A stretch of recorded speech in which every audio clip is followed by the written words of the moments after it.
오늘 히브리서 11장 27절로 29절 말씀을 중심으로 해서 극복하는 믿음이라 하는 제목으로 말씀을 나누겠습니다. 제가 월요일부터 시작해서 오늘 낮까지 그 침례신학대학에서 대학 부흥회를 인도하고 왔는데, 원래 이 침례신학대학이 어디 있었냐면은 대전의 중동이라는 곳에 있었습니다. 중동은 거기 유명한데요, 대전에서. 뭘로 유명하냐면은 그 창녀촌으로 그 유명한데, 거기 선교사들이 거기다가 건물을 사가지고 처음에 신학교를 시작을 했습니다. 그래서 신학생들이 공부하다 말고 창문 내다보고 이상한 거 보고 이렇게 해서 그 싸움도 하고 해서 퇴학 맞은 사람도 있고 그랬습니다. 그래서 이 중동에 있는 건물을 팔아가지고는 목동으로 옮겼습니다. 대전의 목동이라 하는 곳에 평수가 그렇게 넓지 않고 그랬는데, 허긴 총장님 계실 때에 그 양승태 국장님은 지금 기두원 그 성경 반포하는데 회장으로 일을 하고 계신 분이신데, 그분이 이제 사무국장으로 오셔가지고 목동에 있는 학교를 팔았는데 돈으로 판 것이 아니고 그걸 현물로 팔고, 그리고 지금 있는 하기동 그 신학교 유성으로 옮기게 된 겁니다. 그래서 목동에 원래 있던 자리는 뭐 몇 평 되지를 않았어요. 아주 조그만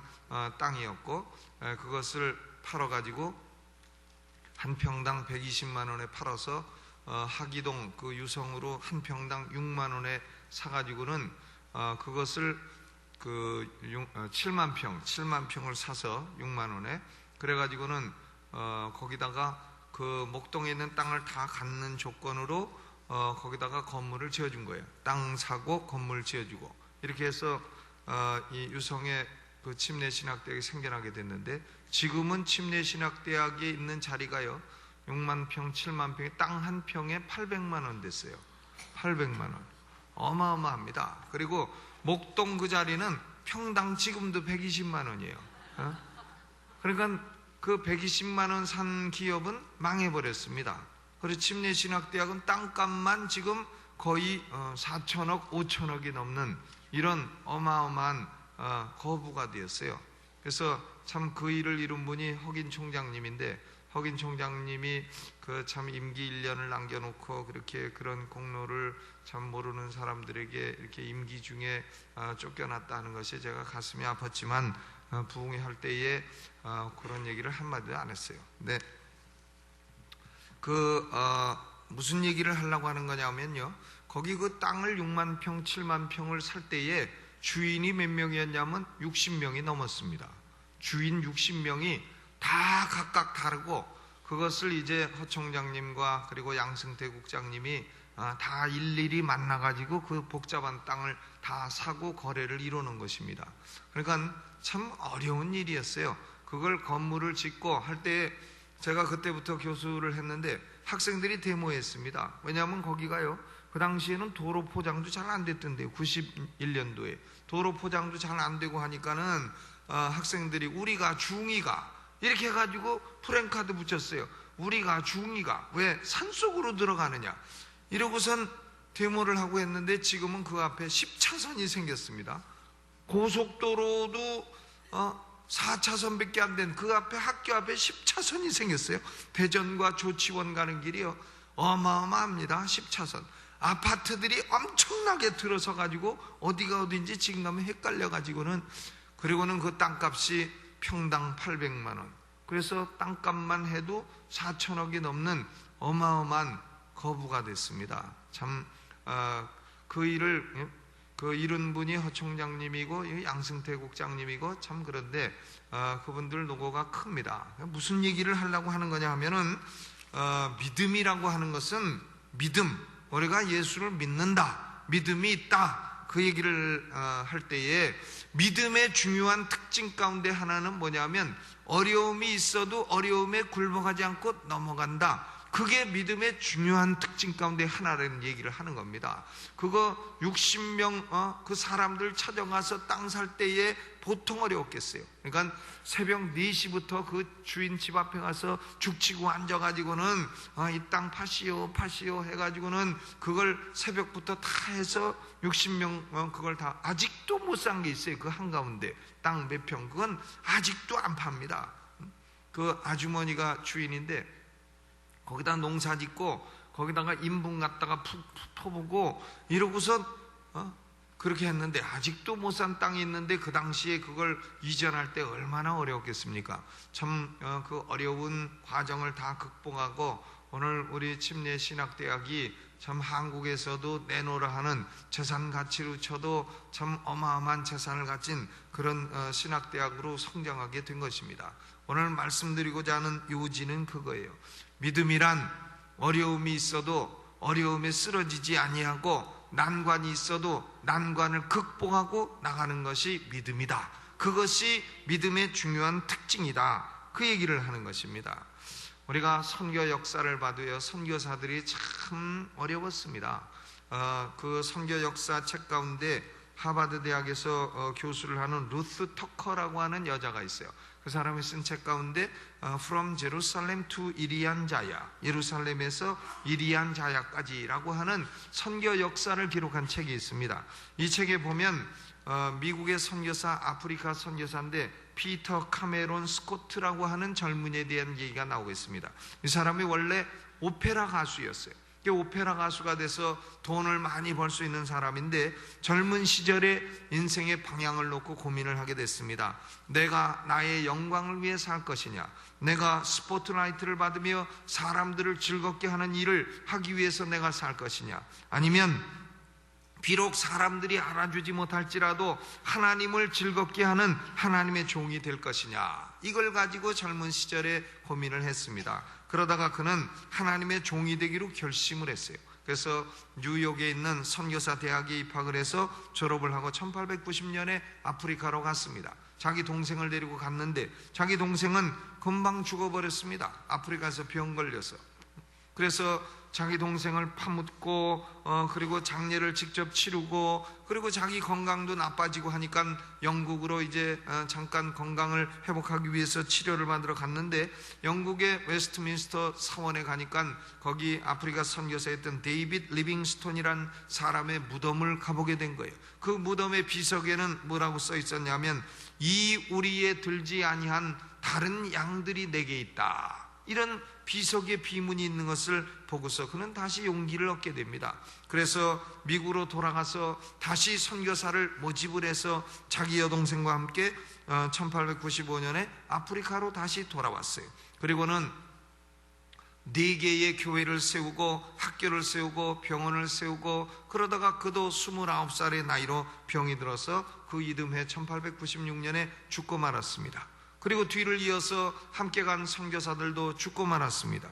그리고 1899년 3년 뒤에는 오직 한 명의 선교사만이 남게 되었습니다.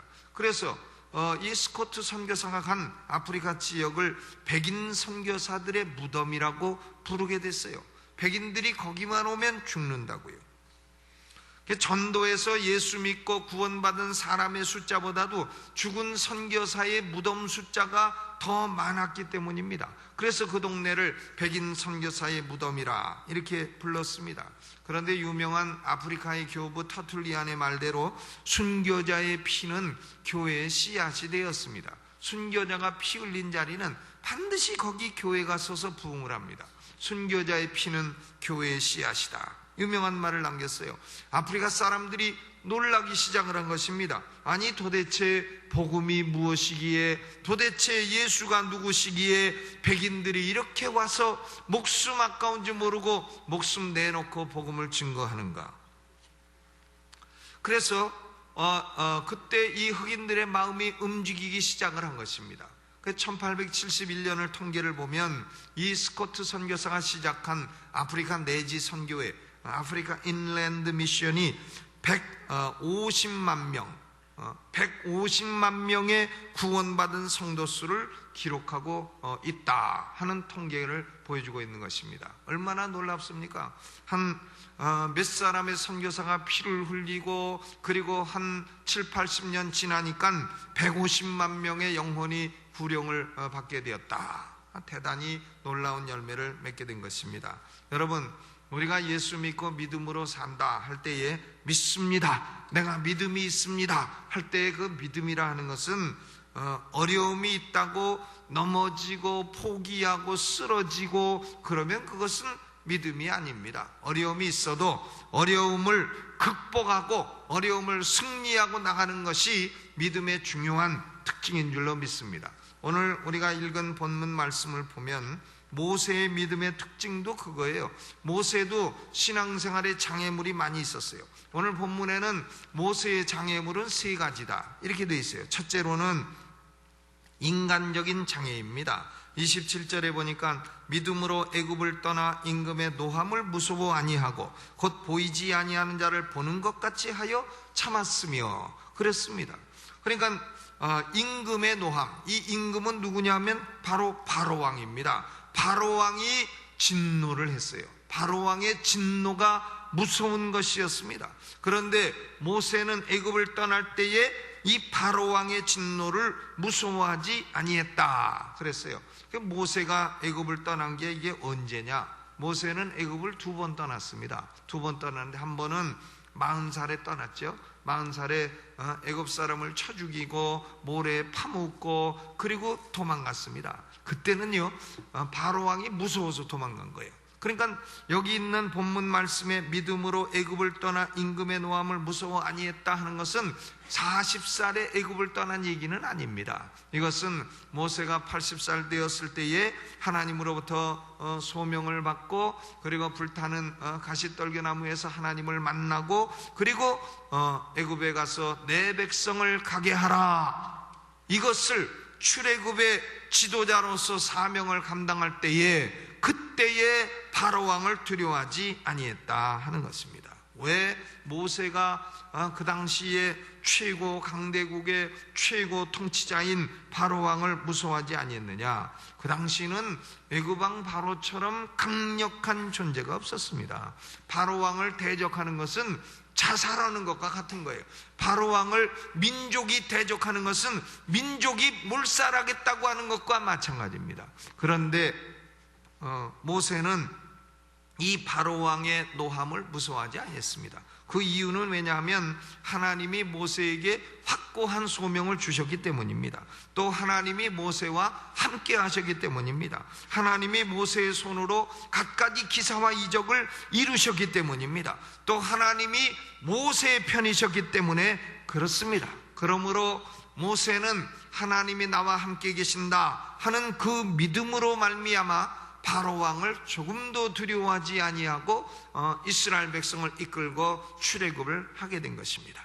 우리가 믿음으로 살다 보면 이처럼 강력한 세력의 장애물에 부딪히게 될 때도 있다 하는 거예요. 정사와 보좌와 주관과 권세와 공중 권세 잡은 하늘의 악령들, 그리고 그 악령에 사로잡힌 악한 인간들, 이들이 때로는 우리의 신앙생활을 하고자 할 때에 장애물로 활동할 수가 있다는 사실입니다. 그러나 모세는 이런 강력한 세력을 조금도 두려워하지 아니했습니다. 왜냐하면 보이지 아니하시는 하나님을 보는 것 같이 하여 모두 다 견디어냈다, 모두 인내하여 승리했다 그랬습니다. 모세는 하나님은 보이지 않아요. 모세가 하나님을 얼굴과 얼굴을 대면하여 기도를 했다 이렇게 돼 있지만 모세도 하나님의 얼굴을 보지 못했습니다. 하나님의 얼굴을 본 자가 없다 그랬어요. 요한일서 4장 12절에 어느 때나 하나님을 본 사람이 없으되 그랬어요. 그러니까 모세가 한 번은 하나님께 기도했습니다. 출애굽기 33장에 하나님 나한테 좀 얼굴 좀 보여주십시오. 그러니까 하나님이 네가 날 보고 싶으냐? 그러면 내가 너한테 보여주겠다 하고 하나님이 싹 지나가실 때에 얼굴 지나가실 때는 모세 얼굴을 딱 덮습니다. 그리고는 등만 보여주셨다 이렇게 기록이 되어 있어요. 출애굽기 33장 23절에 등만 보이시고 얼굴은 보이지 아니하셨다 이렇게 기록이 되어 있는 것입니다. 그러니까 모세 같은 위인도 하나님의 얼굴은 뵌 적이 없습니다. 하나님의 등은 본 적이 있어도 하나님의 얼굴을 뵌 적은 없다 그 말이죠. 그런데 이 보이지 아니하는 하나님을 모세는 보는 것처럼 하여 이 모든 강력한 난관, 강력한 장애물들을 극복하였다 그랬습니다. 여러분, 우리는 믿음 생활을 할 때에 사람으로부터 오는 장애물 혹은 악령으로부터 오는 장애물, 이런 것들을 어떻게 극복할 수 있습니까? 예수님이 요한복음 14장 9절에 그 비밀을 말씀하셨어요. 나를 본 자는 아버지를 보았거늘 어찌하여 나를 보이라 하느냐. 우리는 보이지 않는 하나님을 보는 것처럼 하면서 살아야 되는데, 보이지 않는 하나님을 우리가 보는 것처럼 하며 살려면은 하나님을 볼 수가 없으니 우리는 예수님을 뵈며 살아야 합니다. 그런데 예수님도 하늘 보좌 올라가 계시니 우리가 어떻게 해야 합니까? 성령님을 통하여 날마다 하나님 보좌 앞으로 가까이 나가야 할 줄로 믿습니다. 하나님을 가까이 하라, 그리하면 하나님이 너희를 가까이 하시리라, 이렇게 말씀하셨어요. 그러므로 우리 인생에 두려움이 임하면, 사람으로 인한 두려움, 악령으로 인한 두려움, 이런 강력한 세력으로 인하여 두려움이 임하면 믿음으로 예수님께 더 가까이 나가고 믿음으로 하나님께 더 가까이 나가기를 주님의 이름으로 축원합니다. 믿음과 두려움은 항상 반비례 관계에 있어요. 두려움이 커지면 믿음이 약해지는 거예요. 그러나 믿음이 커지면 두려움이 작아지는 것입니다. 보이지 않는 하나님을 매일 가까이 하면 아무리 강력한 적대 세력이라 할지라도 극복될 수 있는 줄로 믿으시기를 주님의 이름으로 축원합니다. 모세는 그러므로 첫째로 human obstacle, 인간적인 장애물을 하나님을 보는 것 같이 하여 극복했다. 믿음으로 극복했다 그랬습니다. 모세에게 있는 두 번째 장애물은 뭐냐? 두 번째 장애물은 28절이죠. 28절 같이 읽어봅니다. 시작. 믿음으로 유월절과 피 뿌리는 예를 정하였으니 이는 장자를 멸하는 자로 저희를 건드리지 않게 하려 한 것이며 그랬습니다. 두 번째 장애물은 하나님의 진노입니다. Divine wrath, 하나님의 진노죠. 유월절을 왜 정하고 피 뿌리는 예를 왜 정했느냐? 그것은 장자를 죽이는 천사가 애굽 백성이나 이스라엘 백성이나 가리지 아니했기 때문에 그렇습니다. 이스라엘 백성도 만약에 유월절 어린 양을 잡아서 피를 문설주에 바르지 아니했다고 한다면 이스라엘 백성이라 해도 장자는 죽임을 당했어요. 애굽 백성이나 이스라엘 백성이나 장자를 죽이는 천사는 다 집집마다 다니며 다 죽이는 겁니다. 그러나 그 집 문설주에 어린 양의 피가 딱 발라져 있으면 이 집은 아니구나 하고 넘어갔다. 그래서 넘어갔다. 이게 유월절이에요. 유월, 너물유, 너물월. 그러니까 도둑놈이 담 넘는 걸 월담했다 그러잖아요. 너물월, 유월, 넘어갔다. 장자를 죽이는 죽음의 천사가 문설주가 피에 발라져 있는 집은 넘어갔다. 그래서 그것이 유월절이 된 것입니다. 여러분, 어린 양의 피가 문설주에 발라져 있지 않으면 점잖아도 소용없습니다. 돈 많아도 소용없습니다. 능력이 많아도 소용이 없습니다. 지위가 높아도 소용이 없습니다. 피를 문설주에 안 발라놓으면 장자는 죽임을 당하게 돼 있는 것입니다.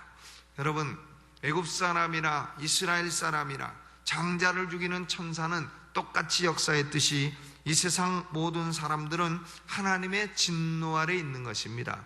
우리는 아담이 범죄하고 에덴 동산에서 하나님을 거역한 이후로 한 사람의 범죄로 말미암아 우리 모두가 다 죄인이 되어 하나님의 진노 아래 놓인 존재가 되었어요. 그러나 유월절 어린 양 되신 예수 그리스도의 피를 그 마음의 문설주에 발라놓은 사람은 하나님의 진노가 지나가게 되는 줄로 믿으시기를 주님의 이름으로 축원합니다.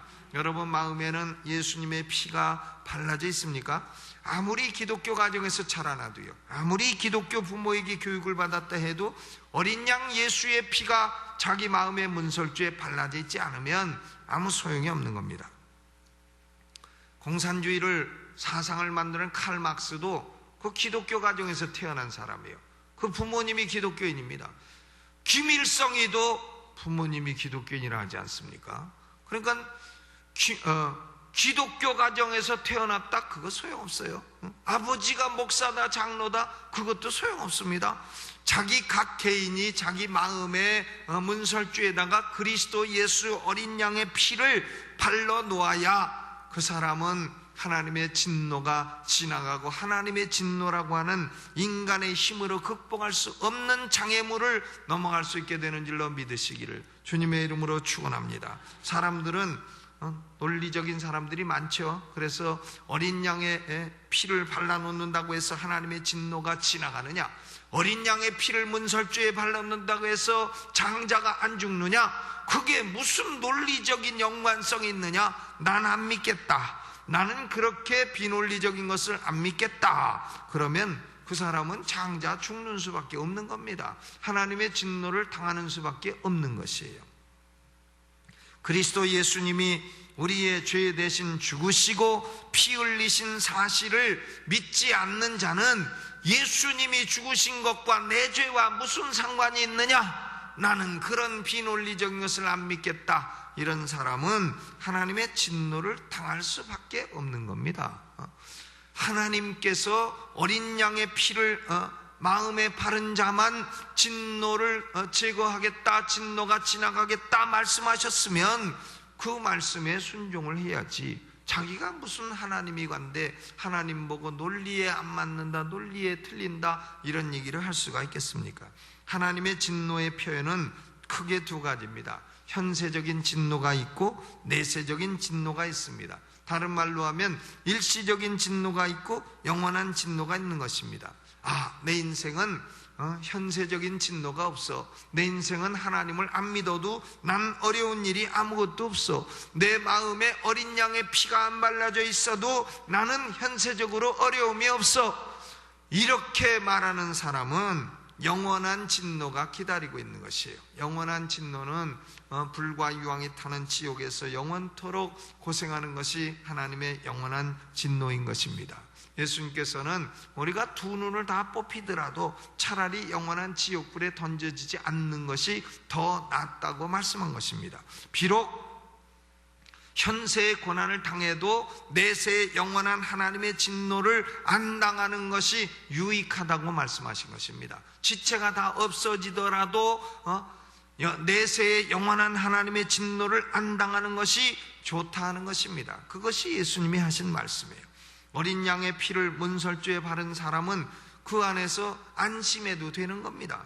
여러분 생각해 보세요. 문설주에 어린 양의 피를 다 발라놨다. 그런데 그 안에 앉아가지고 아이고 내 장자가 죽으면 어떡하나 고민할 필요가 없는 겁니다. 어린 양의 피를 딱 발라놨으면, 그 집안에 장자를 딱 들여놨으면 너는 안 죽는다.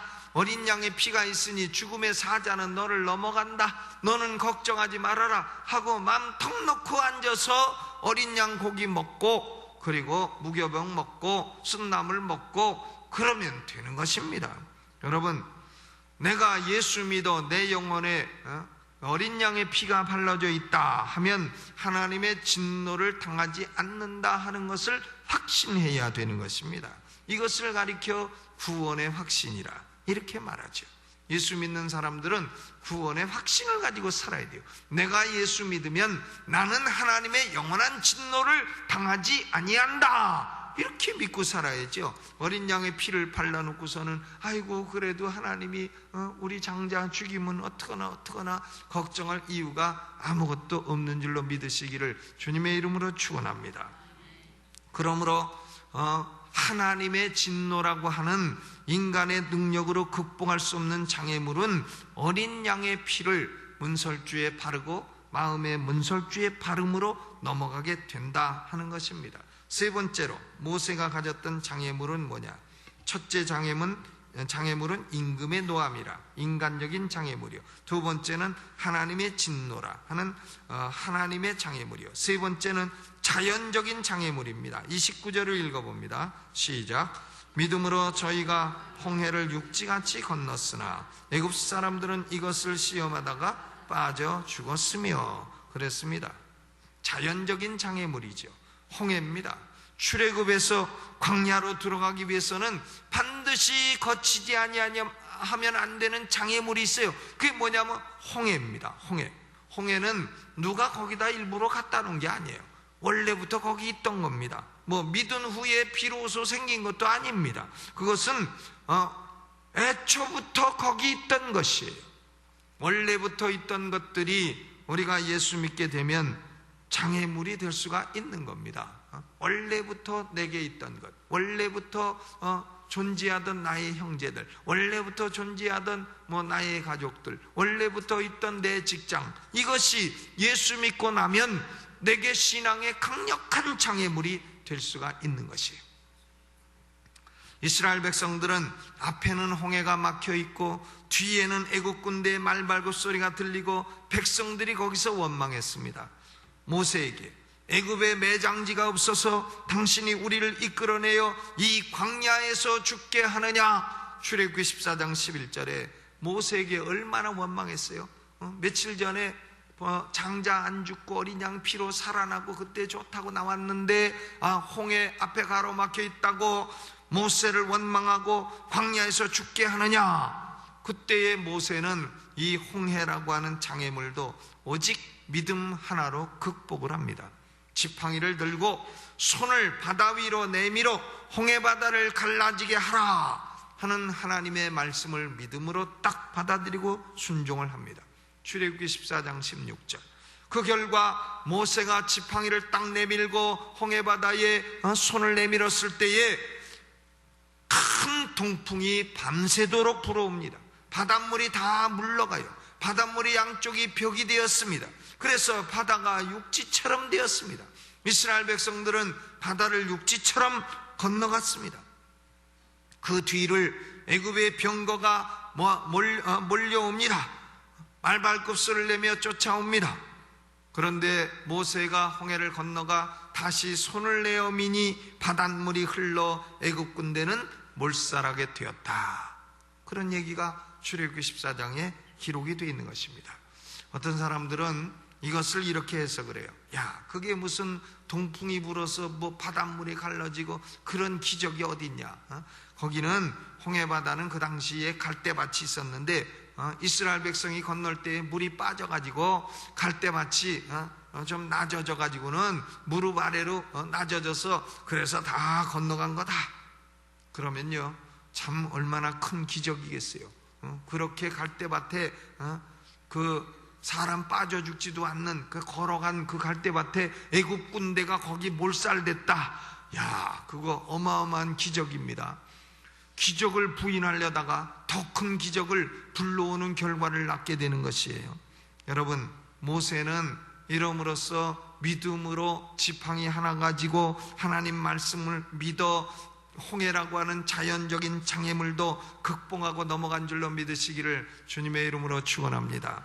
오늘 여기 27절은 모세는 인간적인 장애물을 넘었다. 28절은 하나님의 장애물을 넘었다. 29절은 자연적인 장애물을 넘었다. 이 장애물을 넘는 데에 모세가 가지고 있었던 것은 뭐냐? 믿음 하나였다, 그 말입니다. 여러분, 믿음이 있으십니까? 장애물은 옵니다. 우리가 예수 믿어도요, 장애물은 있는 거예요. 예수 믿는다고 다 만사형통하리라 그렇지 않죠. 노래는 그렇게 불러도 우리 앞길에 갖가지 어려움도 있고 장애물도 다 있는 겁니다.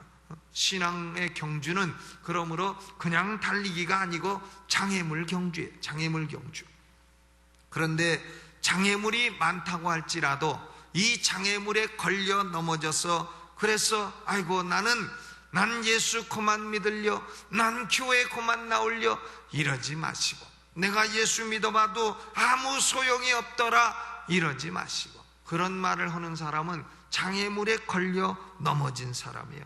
이기는 방법은 오직 하나입니다. 날마다 어린 양의 피를 마음에 발라 하나님께 가까이 나아가서 하나님의 능력을 믿어 믿음으로 기도함으로 이겨 승리하는 것이 우리 신앙이요 우리의 믿음의 본질인 줄로 믿습니다.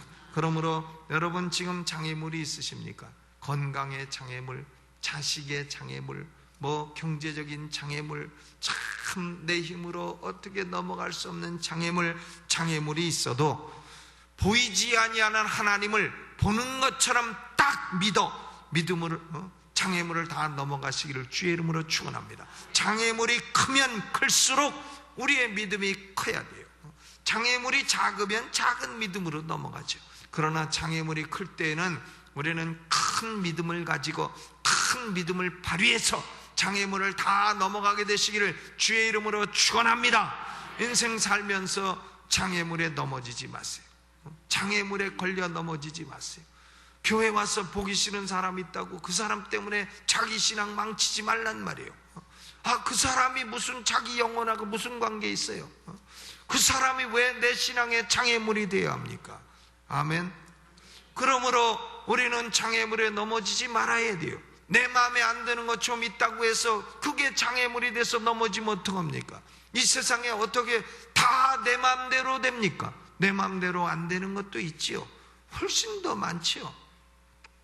그러므로 우리는 장애물이 있을지라도 이것이 내 신앙의 장애물이구나 딱 깨닫고 이것을 내가 믿음으로 넘어가자. 어린 양의 피로 보이지 않는 하나님을 보이는 것처럼 믿음으로 넘어가자. 오늘은 큰 장애물이 왔구나. 그러면 큰 믿음으로 넘어가자. 이렇게 해서 다 승리하는 여러분 되시기를 주님의 이름으로 축원합니다. 우리 찬송 부르면서 204장 준비하신 헌금 있으시면 예물을 드리시기 바랍니다. 204장 예수로 나의 구주 삼고 성령과 피로써 거듭나. 204장